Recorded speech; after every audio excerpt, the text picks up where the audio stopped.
Isn't it about time for somebody's favorite radio program?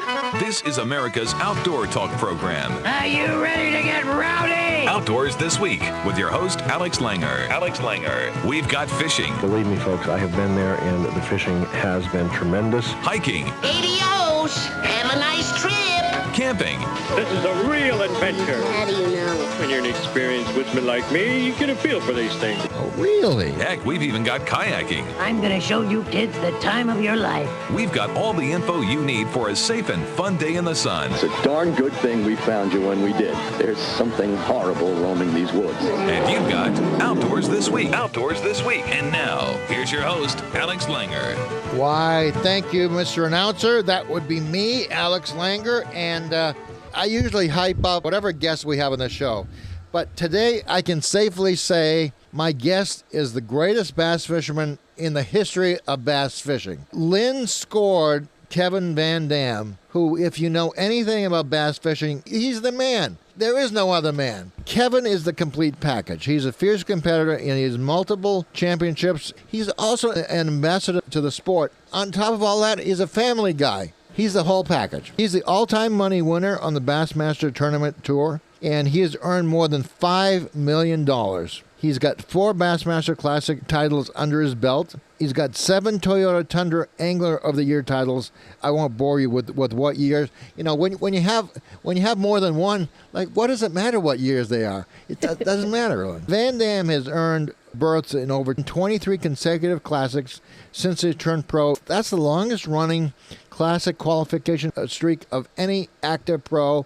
I don't even know if Rick Clun has that. Rick was Kevin VanDam before Kevin VanDam was Kevin VanDam. but I'm not even sure Rick qualified for that many classics in a row. So he's 45 years old, and he grew up in Michigan.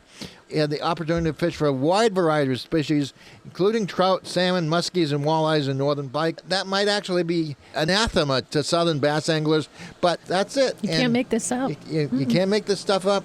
And Kevin VanDam is with us today. I'm glad we could get him on. And Lynn, you get a gold star for getting him on. Yay!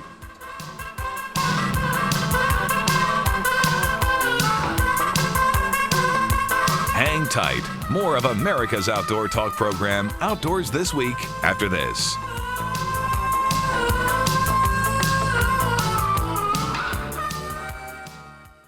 Hi folks, Ron Linder here for Linder's Angling Edge Television, also Linder's Angling Edge website and Linder's Angling Edge Facebook site. You can go see us on any of these.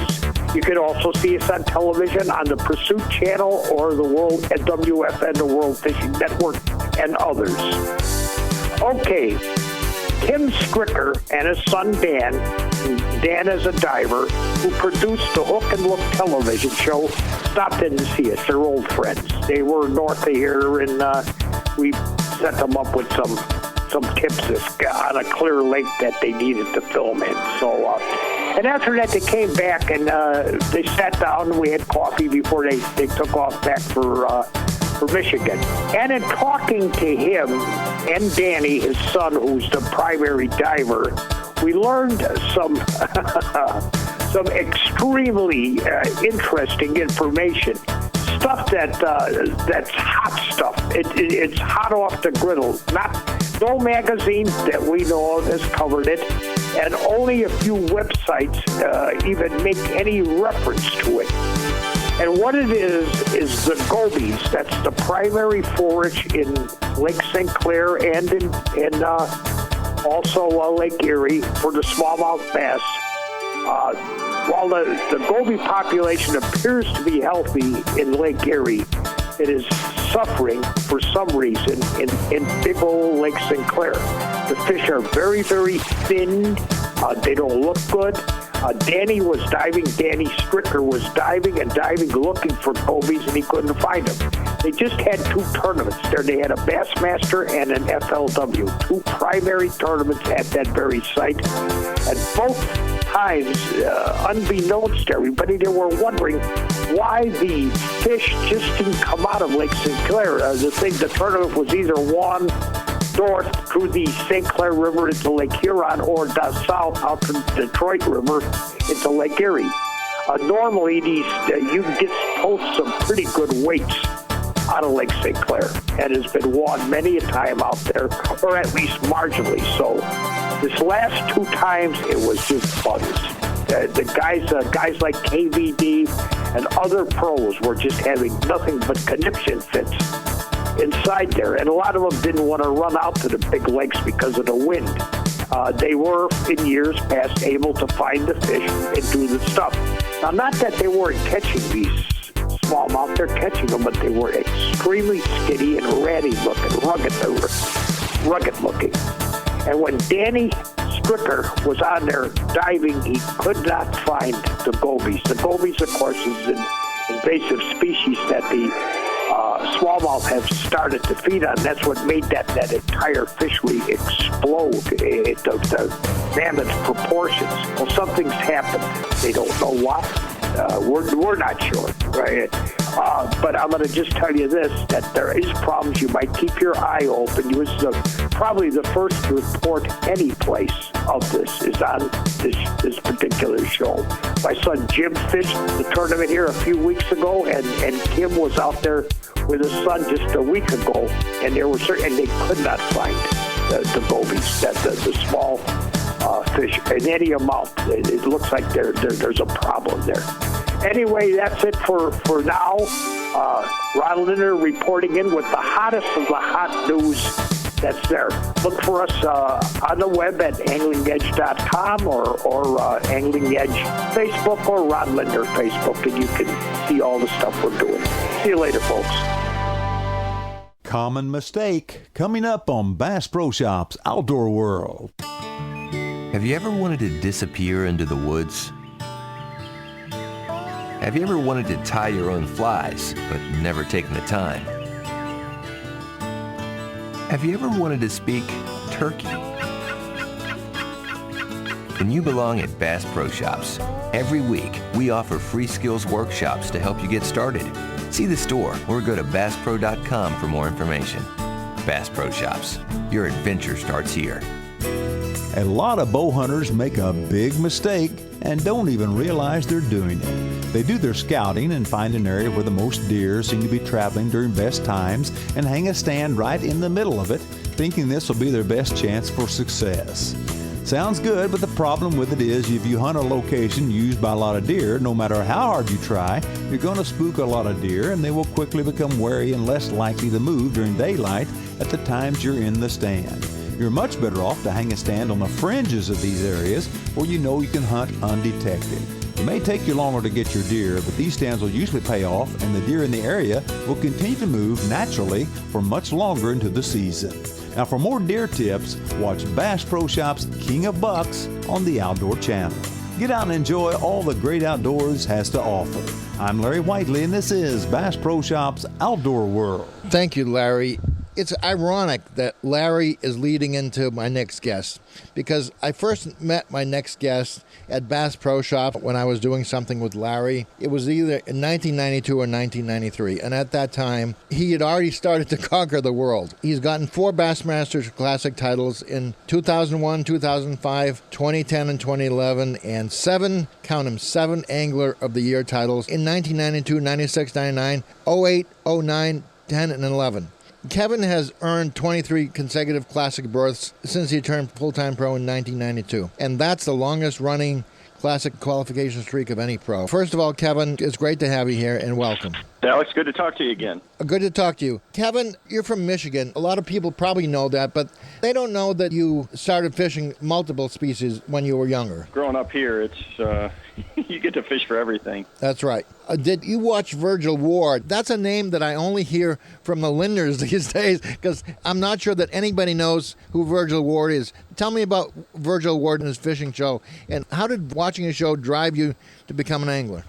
You know, way back when that was one of the few shows that was on TV, and it was called Championship Fishing. Right. And Virgil hosted it, and then towards the tail end of the show, his son Greg, was pretty involved in it too. But that was the days of the Bass Buster beetle spins and scorpion spinnerbaits and that. And as a kid, it would come on every Sunday, like 1 o'clock in the afternoon, and I mean, I just never missed it, and they fished for all different species. Sometimes they'd be, in Alaska or below the Bull Shoals Dam fishing for trout, but, most of the time they fished for bass, and, it just caught my attention. I used some of the lures that they showed on there.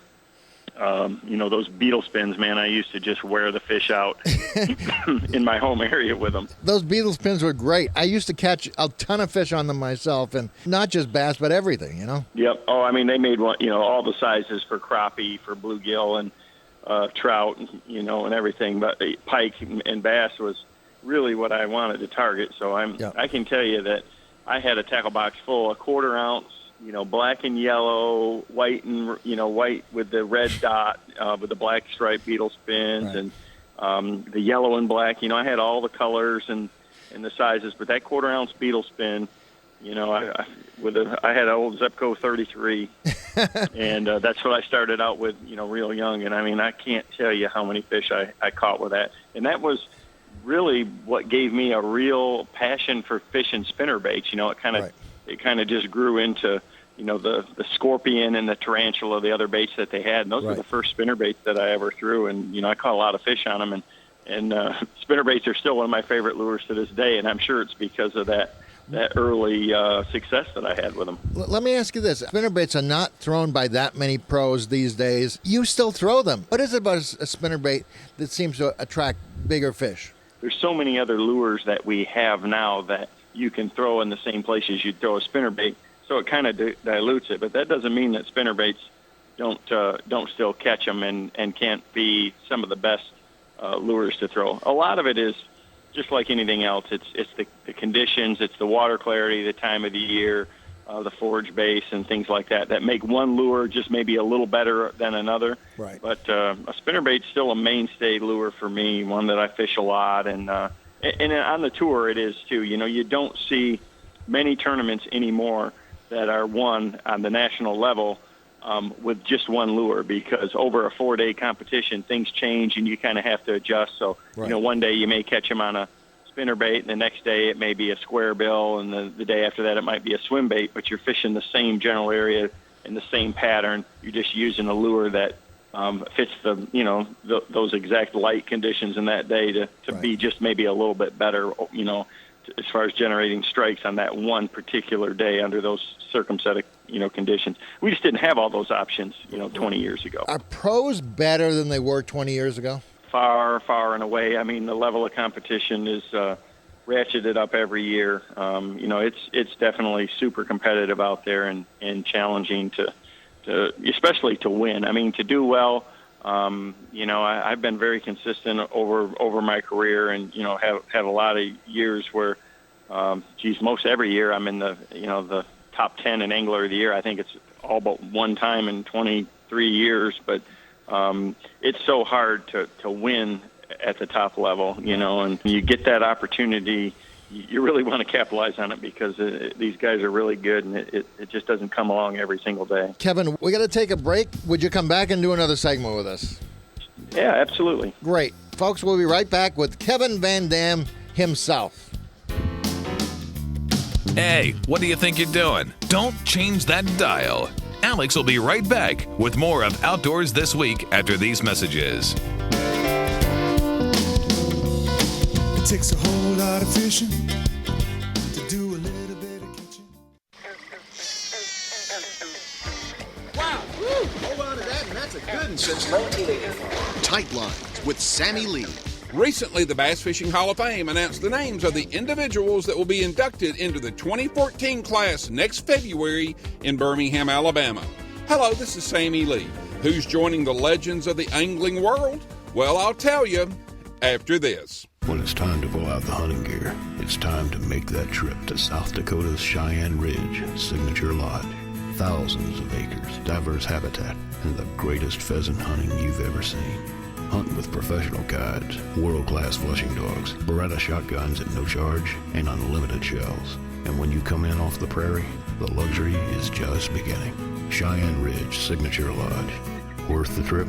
See for yourself online at CheyenneRidge.com.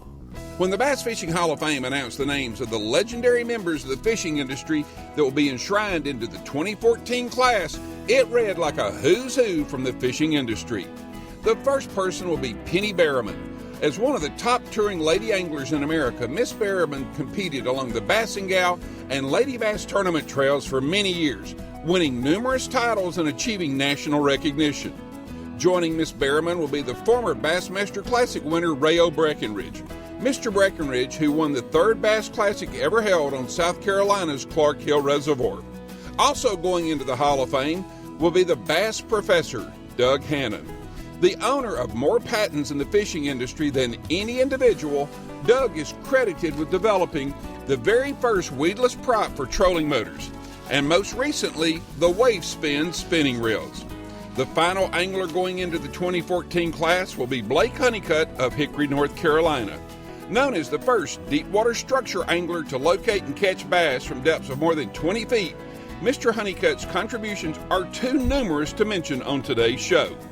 To get more information on the 2014 Bass Fishing Hall of Fame induction dinner, get your pen and paper ready, and I'll give you a phone number to call after this. Is this the biggest fishing breakthrough in decades? It's a revolutionary lure that is the most versatile plastic worm I've ever fished with. Ever see a plastic worm with a tail that spins 360 degrees like a spinner? How does it do that? Be amazed at rototail.com. That's rototail.com. This new plastic worm effortlessly goes through any weeds and thick cover. The unique action created by the spinning tail, along with the versatility that you can use this lure, it's amazing. It puts to shame ordinary plastic worms that either do nothing or just wag back and forth. The tail calls fish from long distances and telegraphs what it's doing back to your rod. The vibration that you feel on your rod tip is amazing. I never would have imagined in my wildest dreams that a soft plastic spinner, you'd be able to feel the thumping as it comes back to you. Makes a great gift. I believe that the Rototail is the next generation of plastic worm. See it work at rototail.com. That's rototail.com.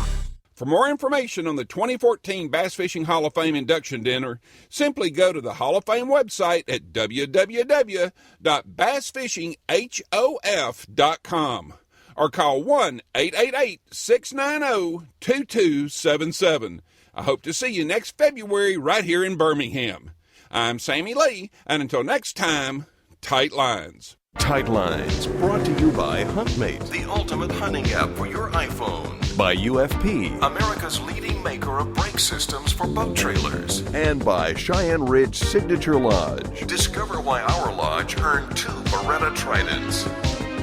Thanks a lot, Sammy Lee. And Sammy is I was just reading an article about the new Bass Fishing Hall of Fame that they're going to build in Alabama. And my next guest is certainly going to be in that Hall of Fame. They haven't inducted me in yet or anything like that. I don't know. I think you might have to be retired or, be done fishing or, I'm not sure what their exact parameters are for it, but I've been to a whole lot of the Hall of Fame banquets and seen a lot of my colleagues and a lot of friends go in, so it's pretty exciting. Sammy does a really good job with that organization, and we've watched it grow, and finally they're getting close to actually building it. So a lot of the guys are in it, but I can't wait to see it when it's finally a place you can walk into. I know. I need to talk to Sammy. I say, Sammy, what about VanDam? Come on. It's embarrassing. But, when you get as big as you are, Kevin, you don't need a Hall of Fame because, the Hall of Fame is life. So you talked about consistency, and you're right. You used to be able to be a one-note Johnny, for lack of a better word, still be a pretty good tournament fisherman, but you can't do that anymore these days. You really can't have a weakness if you're a pro. Talk to me about that. Well, the biggest thing is we fish over a whole season and all over the country and all different types of lakes, so you have to be versatile. I mean, you've got to be able to catch them, shallow, deep, clear water, thick cover, places like Lake Okeechobee, the Potomac River, upstate New York, California, Sam Rayburn in Texas, and, smallmouth on the Great Lakes. And so you got to be comfortable with all different, types of techniques and, with a spinning rod and light line or a flipping stick and braided line and everything in between. So, it makes it challenging, but to me, that's one of the greatest things about the the job that I have is I get to experience all these things, and you know, you're always learning new techniques. I mean, I've been doing it a long time, and you know, every tournament I still am learning. Take me through your mental process. If you see a lake that you've never seen before, what do you do? What do you do? Well, it's really, you know, in this day and age with the internet, you can do a lot of research in advance. But I try to limit that a little bit just because I want to go in there with an open mind. Yeah. You know, what I try to determine more than anything is really the type of body of water that it is and the general seasonal pattern that the fish should be in for that lake. You know, so, you know, is it a river run reservoir? Is it a natural lake? Is it a straight up river? Is it tidal body of water? And then the general seasonal pattern that you're there. And if you can, if you can get an idea on some, forage base that it has to offer, that makes a big difference in trying to come up with a starting point. And then from there, it's really just working pretty hard in practice to try to cover the body of water. In a lot of cases, though, like I said, you can look at some past results, past tournament results, or past history, and get a decent idea of what the fish should be doing, what size of fish the lake has to offer before you even go there. I mean, so many of the places we go now, I've been to before in the past, so I kind of know that. But still, every year there's a couple lakes on the schedule that I've never seen or don't know anything about, and typically that's where I do my best, because you really truly got to go in with an open mind and let the fish tell you, what's happening and what they want to bite. That so much reminds me of another friend of mine, Rick Clunn, who, he's the only other guy that's won 4 Bassmaster Classic tournaments, and he talks about an open mind and using your mind to catch the fish. A buddy of mine, Jay Kumar, has an application called Bass Gold.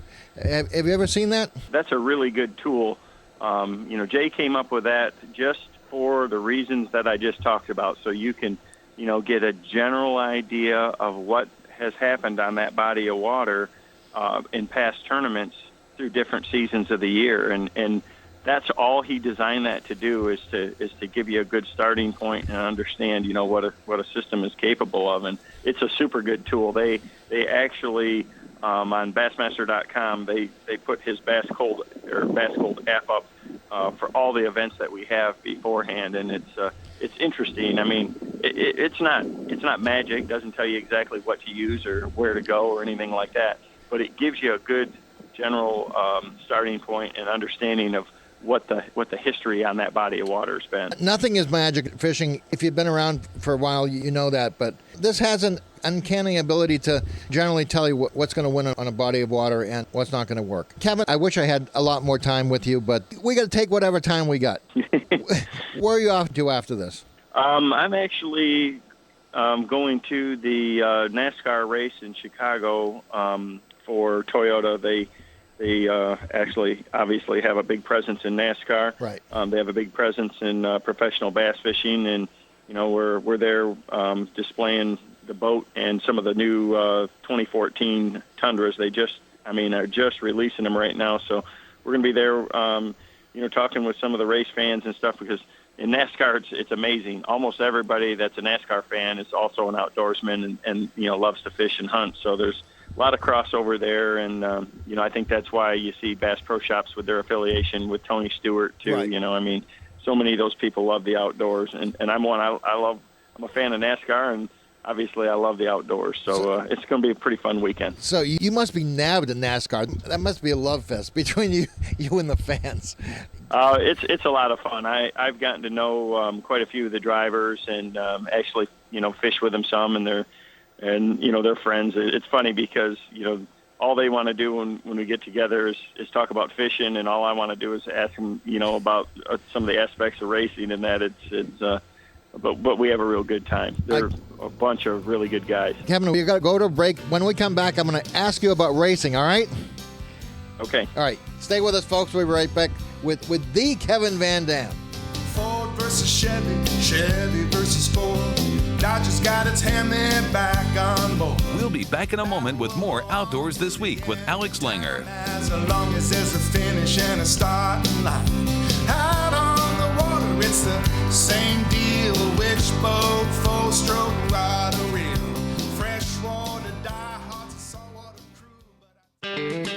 Craig Morgan is a popular country music artist. He also hosts a TV show called Craig Morgan All Access Outdoors on the Outdoor Channel. This is a lifestyle show combining Craig's love for music and his passion for being in a deer stand or a bass boat.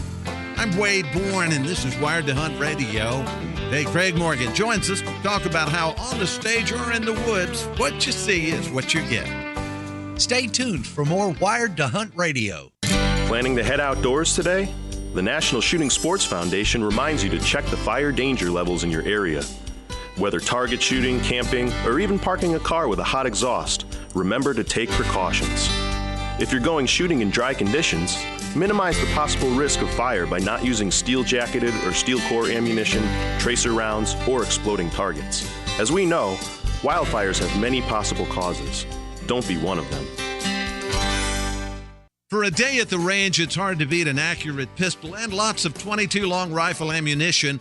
Folks at Smith & Wesson couldn't agree more. And the new M&P 22 pistol fits the bill perfectly. The M&P 22 combines the look, feel, and familiar operating features of the trusted M&P series of centerfire pistols. The M&P 22 is perfect for training or simple shooting enjoyment. To learn more about this new M&P rimfire pistol, visit www.smith-wesson.com. This is Wired to Hunt Radio. Country music artist Craig Morgan treasures the times when he can be outdoors. He's a lifelong hunter and fisherman, and these are the things that are highlighted in Craig Morgan All Access Outdoors on the Outdoor Channel.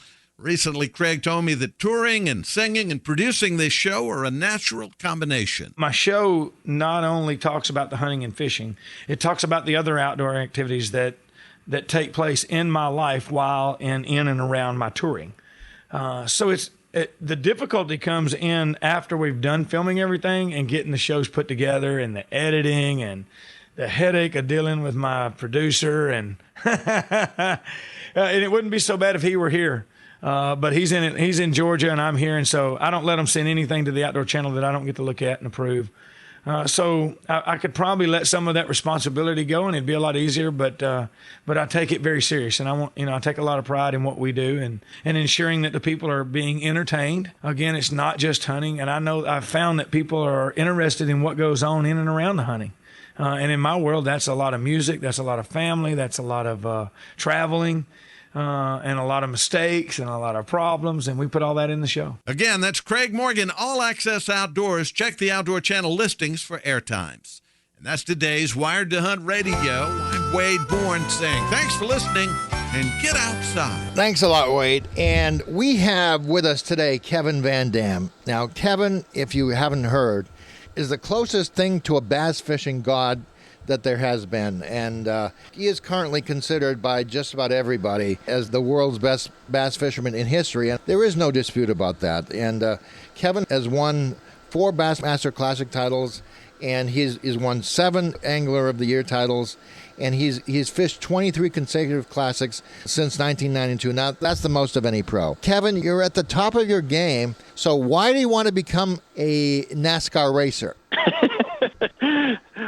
I definitely don't want to be a full-time driver, but it's interesting the similarities between what we do. I mean, there's a lot of pressure out there. They definitely have a whole team they have to count on. Where for us, it's pretty much all up to you. So if you don't catch them, you don't really got anybody else to blame but yourself. Right. But I love racing. I've got to drive a car a few times, and it's a lot of fun. If I would have got into it at a young age, it might be a different story. But I just like hanging around it. I got to know some of the guys that drive and going to some of the races and seeing some of the stuff behind the scenes. It's just I'm not a big racer, but I'm a big race fan. Hank Parker said the same thing to me, like right after he won his classic. I said, Hank, what do you want to become a NASCAR driver for at age 40 when you were on top of the world? But that was it. He was from North Carolina, and NASCAR is a big deal in North Carolina. Let me ask you a couple of more standard questions. What's your favorite body of water? I've got a lot of them that I really love to fish, but my favorite fishing is definitely fishing for smallmouth bass up here in the northern waters up in the Great Lakes. And, really? And I would have to say, if I had to pick one lake to go to any time of the year, it'd have to be Lake St. Clair. It's just a phenomenal fishery any time of the season. It's got a lot of big fish, but there's a lot of places that are really good, but I guess it's fairly close to home, and that's probably why I like it. Al Linder's favorite fish is also the smallmouth, and you're a paradox because you're really from the north and you've made it in the southern game. How do you feel about that? Bass are pretty much the same, north to south. I mean, they got different forage, species here and there, and they got different types of cover and habitat and vegetation and things that you got to fish, but their basic instincts are the same everywhere. And growing up in Michigan, we have a real diversity in different types of water and habitat and cover, and that helped me to find something that I'd feel comfortable with, whether it was, Texas or Florida or California or wherever that we went, So, I like catching them. It doesn't really matter where. I think everybody's kind of definitely, maybe has a little more excitement or enjoys it a little bit more where they grew up. Right. It's kind of like, wherever you're from, kind of where your heart's at. Exactly. You don't think of New England as being the epicenter of bass fishing, but if you gave me a choice, I'd fish there. So you're right. Home is where the heart is. What's the best bass you ever caught? What's the biggest? The biggest largemouth, I've caught a couple of 12-pounders. The biggest I've ever caught in a tournament, I caught almost a 12-pounder, an 11-13, Lake Louisville in just outside of Dallas, Texas, a few years back in a Bassmaster tournament, and that was some kind of special fish that day. And I've caught some smallmouths. I guess about a little over 7.5 pounds is the biggest smallmouth Wow. I've caught. And, I have a lot of fun doing it. But to me, catching big ones isn't necessarily, or one big fish is not necessarily the excitement. I like going places that you catch, a lot of quality fish, and I guess that's why I love fishing for smallmouth up north, because you catch a lot of quality fish. Other places, too. I mean, shoot, Okeechobee is so good. You catch a lot of quality fish, and you never know when you're going to catch a 10-pounder. I mean, the Texas lakes are the same way, too. And that's the great thing about our schedule is we usually get to go to, top-notch lakes that have the potential for a lot of quality fish, and the time of the year that we get to go to them is usually pretty good. So it makes for a fun event, whether you finish 30th in the tournament or third or first, you get to experience some pretty darn good fishing. Kevin, I hate to say this, but we're completely out of time, and thanks for making the time to talk to us today. Where can people find out more about you? Probably the easiest way is just, it's pretty easy Google search to Google my name, but I have my own website, kevinvandam.com. There's a lot of information there, a lot of different things going on. I've got a lot of great sponsors, Bass Pro Shops being my number one sponsor, and they have a lot of things available, and they sell a lot of the products that I endorse there at their stores, and it's always a good place to go if you're interested in the outdoors. There's not a better place than going to Bass Pro Shops to learn more about it and to get the gear that you need. So that's a pretty easy way to do it. Okay, Kevin, thanks a lot, and good luck. I'm saying good luck, but you don't need it. You make your own luck. All right, thanks a lot, Kevin. Appreciate it. All right, folks, thanks for being with us. We'll be back next time on Outdoors This Week. Bye-bye.